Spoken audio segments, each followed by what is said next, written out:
gue akan initial review dua sepatu basket sekaligus, yaitu Adidas Don't Issue 5 dan Adidas Don't Issue 6. Yang Don't Issue 5 sebenarnya gue udah mikir-mikir banget, aduh masih mau di review nggak ya, udah ketinggalan banget. Secara gue beli ini tuh dari awal tahun ya, dan selalu keundur gitu sama sepatu-sepatu lain gitu. Gue merasa ini kayak nggak penting-penting banget buat di review cepet-cepet.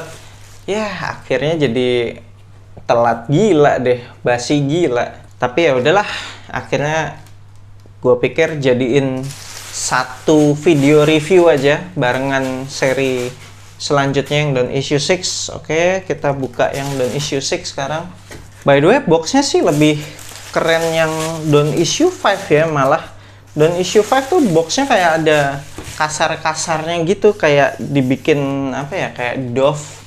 Terus kayak kalau dipegang kayak ada pasir-pasir kasar gitu. Kalau Don't Issue 6 biasa aja gitu, polos mengkilap. Terus tapi sih siluetnya gokil, keren parah sih yang Don't Issue 6 ini.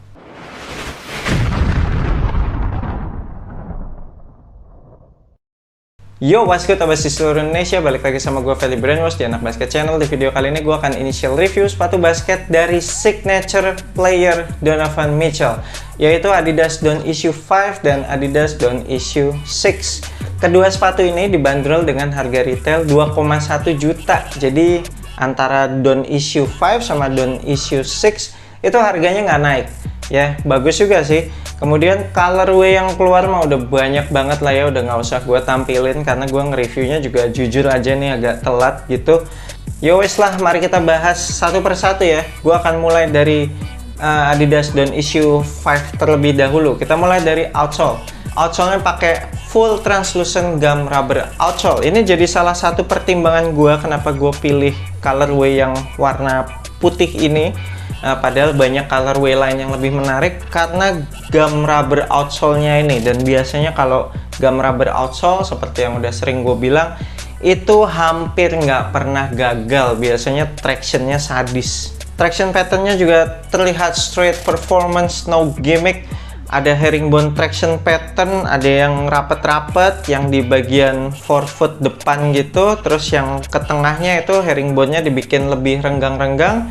Kemudian ada pivot point, ada 3. Jadi di bagian forefoot tuh ada 2 pivot point gitu, radial traction pattern. Terus di bagian heel itu juga ada 1 tuh kayak pivot point juga, radial traction pattern.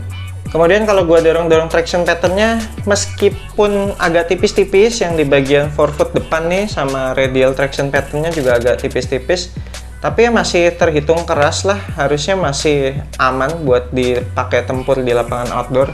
By the way, ini bahan rubber gum outsole-nya berasa lengket gitu abas sekalian, dan ini kalau pas baru keluar dari box nginjek ke lantai rumah gua aja tuh sampai kayak kedengeran deh lengket-lengketnya nih abas sekalian, dengerin aja sendiri.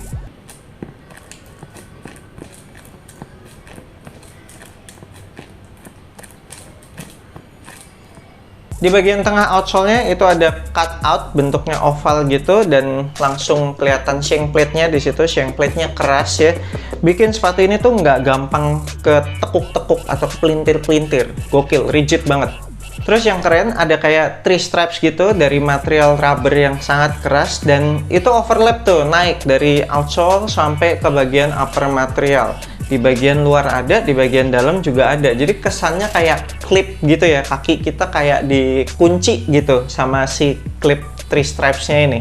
Untuk midsole-nya mereka menggunakan teknologi cushioning light strike, dan kalau gue pencet-pencet ya tipikal light strike lah ya, empuk gitu, terus ada sedikit kesan bouncy-nya. Dan ini gue lihat juga midsole-nya cukup terekspos gitu ya, nggak ada caging, jadi akan bisa compressing dengan lebih maksimal. Kemudian di bagian midsole-nya ini ada bahan TPU, jadi di bagian heel ada, terus di bagian forefoot depan, di bagian toe box itu juga ada. Ini jadi bakalan ngasih support tambahan nih, menarik banget. Udah gitu upper materialnya kelihatan kokoh gitu ya. Jadi ini sebenarnya base-nya sih cuma fabric mesh, full fabric mesh gitu. Tapi kemudian ditutup sama fuse overlay, seakan-akan kelihatan kayak synthetic leather, tapi ini kayaknya sih fuse overlay yang tebel banget gitu. Paling material sintetik leathernya ada sedikit tuh di bagian toe box sebelah dalam. Sama di bagian lacing sistemnya itu ada bahan sintetik nubak. Wah gila, ini nubaknya halus pisan Untuk material talinya, ini material tali standar yang sering dipakai di sepatu basket. Harusnya nggak bakalan ada masalah. Lacing sistemnya nih menarik. Jadi lacing sistemnya itu pakai pita-pita nilon ya. Dan sepertinya pita-pita nilon ini nyambung sampai ke bagian dasar sepatu. Itu yang sebelah luar. Terus yang sebelah dalam pakai si material sintetik nubak yang tadi tuh. Dijadiin lacing system. Ada bolongan-bolongan talinya juga. Material lidahnya ini pakai bahan fabric mesh lagi. Kemudian lidahnya ini dibikin semi butik construction. Kocak juga nih. Jadi yang bagian dalam itu jadi satu kesatuan sama seluruh upper sepatu ini. Tapi kemudian yang sebelah luar dipisah. Lucu juga ya. Kenapa nggak sekalian aja full butik construction gitu. Kemudian untuk padding lidahnya ini terbilang tipis gitu ya. Jadi hati-hati kalau abas kalian ngiket tali sepatunya terlalu kenceng. Pasti bakalan berasa ngeganjel nih di pergelangan kaki depan. Kemudian untuk padded collarnya, wow ini padded collarnya tebel gila nih. Kemudian di bagian belakangnya ada ekstra lidahnya gitu. Biasanya sih Adidas kalau udah bikin ekstra lidah gini, bikin kuncian di area heel tuh semakin mantap, nggak ada heel slip.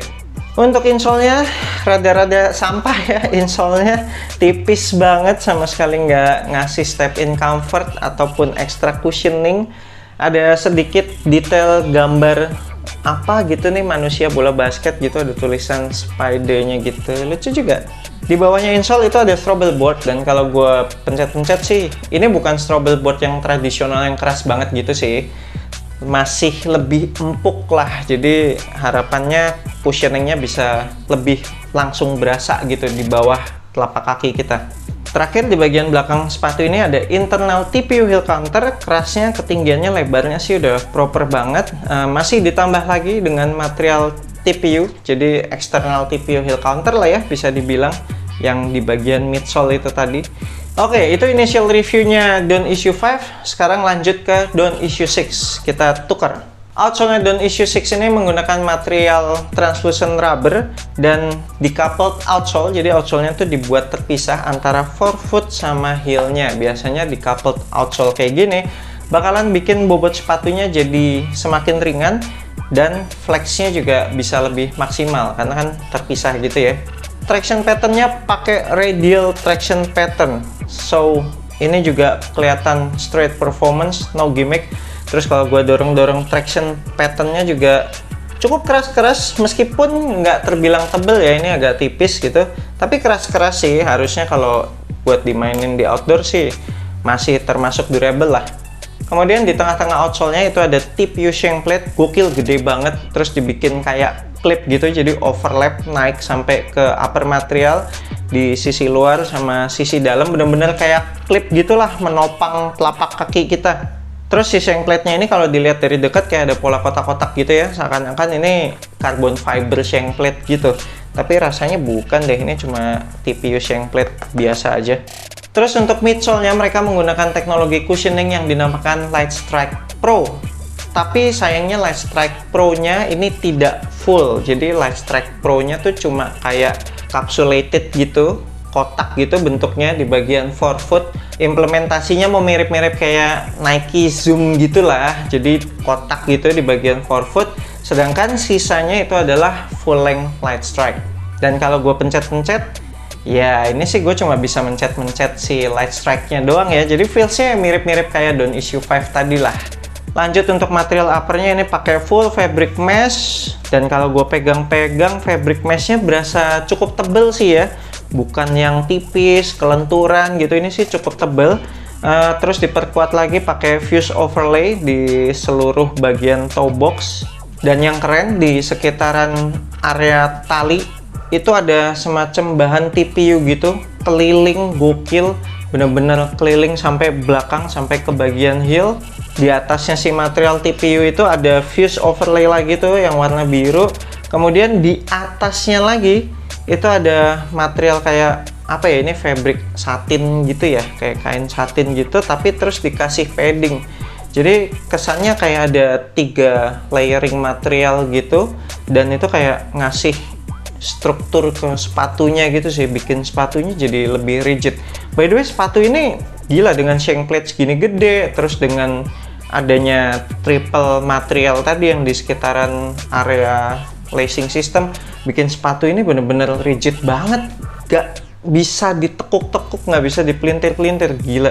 Kemudian untuk material talinya sama material tali standar yang kebanyakan dipakai di sepatu basket yang berpadding gitu. Keren ya, material talinya dikasih warna hijau neon gitu, matching banget sih sama keseluruhan colorway sepatu ini. Lacing sistemnya kembali pakai pita-pita nilon lagi, dan pita-pita nilonnya sepertinya nyambung memang sampai ke bagian dasar sepatu, bagian luar sama dalam itu sama nyambung. Jadi ketika tali-talinya ditarik ini bakalan ngasih kuncian yang gokil harusnya. Material lidahnya pakai open shell mesh, bolongannya gede-gede buat sirkulasi udara. Kemudian untuk padding lidahnya nggak terlalu tebel, kayak ada paddingnya, tapi kalau dipencet-pencet kempes gitu. Untuk padded collarnya, wah padded collarnya lebih tebel punya Don't Issue 5 tadi sih. Ini agak tipis gitu. Paling ketolong yang bagian heelnya aja nih, ada ekstra lidah. By the way, kenapa semua Adidas Don't Issue 5 sama 6 semuanya demen pakai ekstra lidah di bagian heel gini ya? Kayaknya si Donovan Mitchell suka nih sama fitur ekstra lidah di bagian heel kayak gini. Kemudian untuk insole-nya bisa dilepas juga. Ya, insole-nya mah sama-sama aja sih, sama kayak Don't Issue 5 tadi. Terus di bagian bawah insole itu ada Strobel board.